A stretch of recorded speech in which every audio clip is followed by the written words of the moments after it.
आपके पैरों के नीचे ज़मीन की गहराई में दहकते हुए अंगारे हैं, आग से भरा कुआं जो किसी भी वक्त उबलने को तैयार है, कहीं भी या कभी भी। सोचिए कि आज वो दिन है जब आपके पैरों के नीचे की ज़मीन खिसक जाएगी और इसका क्रस्ट खुल जाएगा।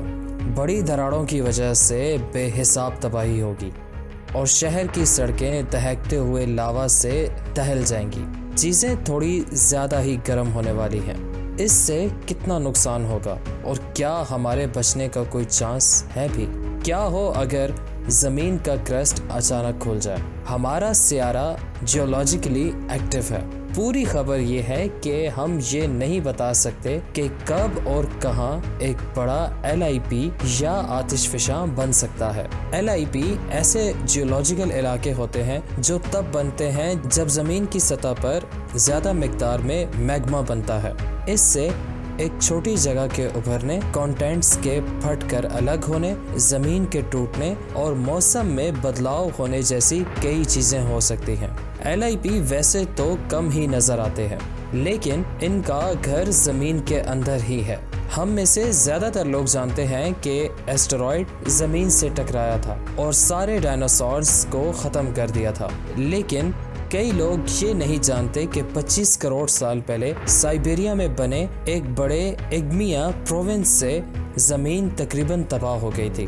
अब सोचिए कि हमें आज के वक्त में एक ऐसे बड़े LIP का सामना करना पड़े, उससे कितना नुकसान होगा। शहरी इलाकों में दरारों की वजह से बर्बादी होगी जो ढेर सारी तबाही की वजह बनेगी। ये तो बस ट्रेलर है, इसके बाद बेहिसाब लावा की फिल्म शुरू होगी।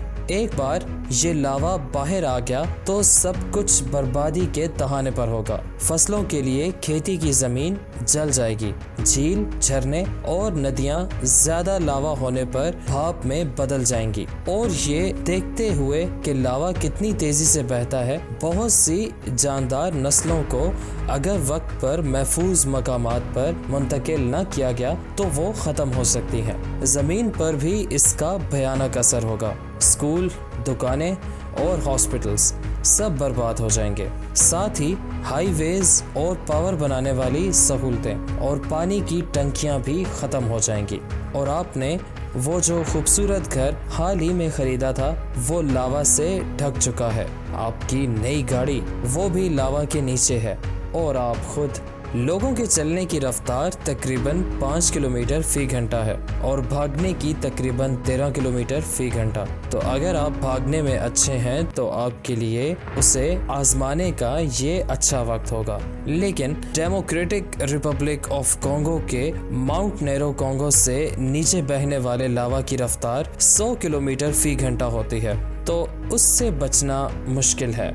उससे निकलने वाली भयानक गर्मी और हर चीज को छूने पर पिघलाकर खत्म कर देने के अलावा लावा हवा में पार्टिकल्स और सल्फर और कार्बन डाइऑक्साइड जैसी जहरीली गैसें भी छोड़ता है। अगर आप लावा के रास्ते से हट भी जाते हैं तो हवा में मौजूद गैस और पार्टिकल्स को सांस के साथ अंदर लेने के खतरे में होंगे। आप कितनी देर तक अपनी सांस रोक सकते हैं? तो ये सब होने के बाद क्या ये मुमकिन है कि हम बच जाएंगे? वैसे LIP के बनने पर बचने की कोई टिप्स या कोई प्लानिंग तो नहीं है। ये कैसे और कब बनते हैं, ये एक पेचीदा मसला है जिसके लिए साइंस की कई अलग अलग बातों को समझना होगा। लेकिन ऐसा नहीं है कि ये वाकई होने वाला है। ये बिल्कुल हो सकता है। 2018 में हवाई का माउंट क्लोवेया फटा और 700 से ज़्यादा घर बर्बाद हो गए। अब क्लोवेया एक लार्ज इग्मा प्रोविंस की जगह एक आतिशफशां है, लेकिन इससे ये बात वाज़ेह हो जाती है कि अब भी मैग्मा ज़मीन की सतह पर बह कर आ रहा है और उससे कई ज़्यादा ज़मीन के कोर और मेंटल में छुपा हुआ है। तो शायद पहले हमें इसके लिए प्लानिंग कर लेनी चाहिए। ऐसे कई तरीके हैं जो आतिशफशां के फटने और ज़लज़लों का सामना करने के लिए बनाए गए हैं। तो किसी LIP के लिए कोई तरीका क्यों नहीं हो सकता? हमारा सैयारा लगातार शिफ्ट होने वाला है और लगातार बदलते रहने वाला है, जिससे हम ये सोचने पर मजबूर हो जाते हैं कि इस اس طرح کے جیولوجیکل بدلاؤ سے کس طرح کی چیزیں سامنے آ سکتی ہیں۔